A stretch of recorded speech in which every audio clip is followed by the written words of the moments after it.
Assalamualaikum warahmatullahi wabarakatuh. Sahabat Yatisirah yang semoga selalu diberikan kesehatan dan perlindungan oleh Allah Subhanahu wa taala. Video kali ini mengkisahkan tentang orang kaya yang jatuh miskin. Apa yang terjadi dengan orang kaya ini hingga ia jatuh miskin? Simak video ini sampai habis agar tidak gagal dalam memahami kisah ini. Seorang pedagang mengkisahkan ceritanya. Sewaktu-waktu saya bermaksud menunaikan haji. Saya memiliki perniagaan besar dan harta melimpah. Saya membawa kantong berisi beberapa dinar dan batu mulia yang sangat bernilai. Dan kantong tersebut terbuat dari sutera hitam. Ketika berada di tengah perjalanan, saya turun untuk memenuhi beberapa urusanku. Tanpa terasa, kantong yang kubawa terlepas dari pinggangku dan terjatuh. Aku baru menyadarinya setelah menempuh perjalanan yang lumayan jauh. Namun hal itu sama sekali tidak merisaukan hatiku karena kekayaan yang masih kumiliki. Aku hanya menitipkan harta itu kepada Allah karena aku sedang memenuhi perintahnya. Usai menunaikan haji, berbagai macam ujian dan cobaan bertubi-tubi menderaku. Sampai-sampai aku tidak memiliki apa-apa lagi.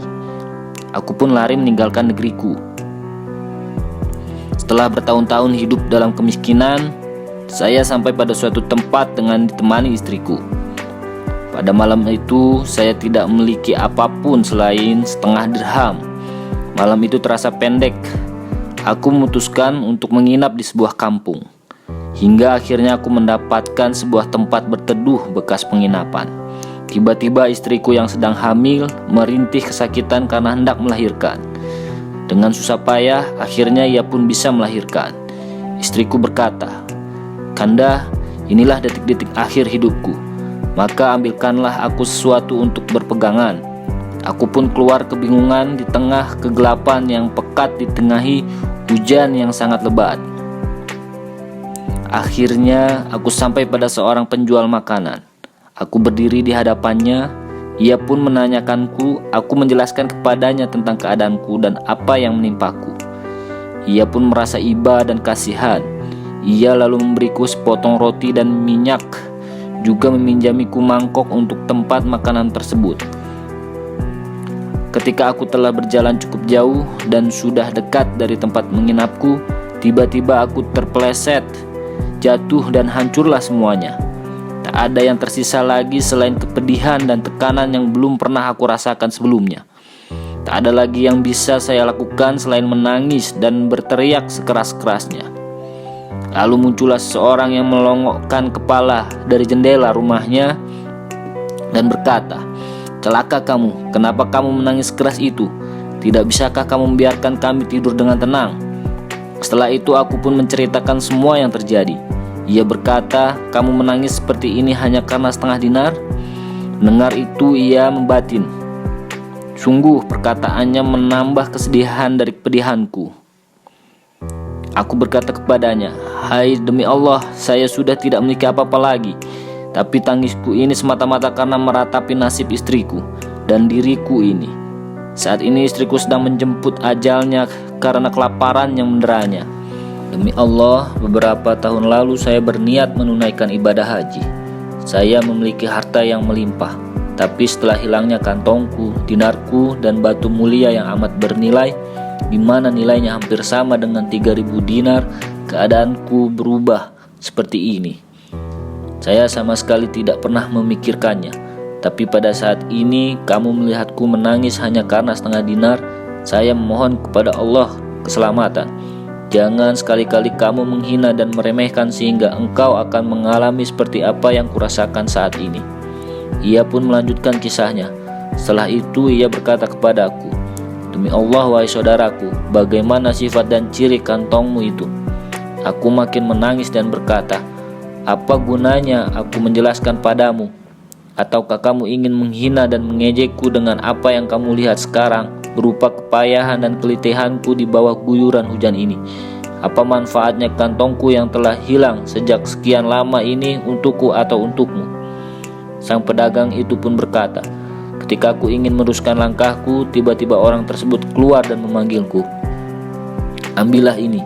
Saya mengira ia akan bersedekah kepadaku. Aku pun menghampirinya dan berkata padanya, "Apalagi yang Anda inginkan?"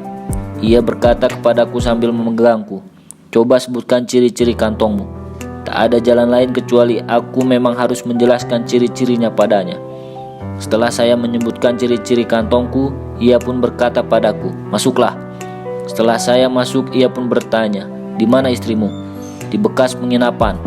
Ia segera menyuruh pembantunya untuk membawa ke rumahnya. Setelah sampai, mereka melayani istriku, memberinya makan dan segala kebutuhannya. Tidak lupa pula mereka membawakan jubah, gamis, sorban, dan celana padaku. Lalu laki-laki itu pun berkata padaku, "Tinggallah di sini selama beberapa hari." Saya akhirnya tinggal di rumahnya selama sekitar 10 hari.